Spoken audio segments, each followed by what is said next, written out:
In the heart of Emerald Rainforest, where sunlight danced through the leaves, and the air hummed with life, there lived a young gorilla named Gideon. Gideon, with his glossy black fur and expressive brown eyes, radiated a sense of enthusiasm and joy. His large hands were perfect for swinging from branches, and his strong legs made him an excellent jumper.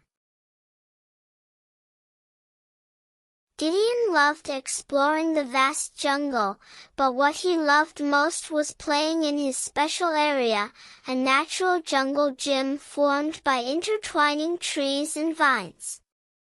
He would spend hours there, swinging, climbing, and creating his own games.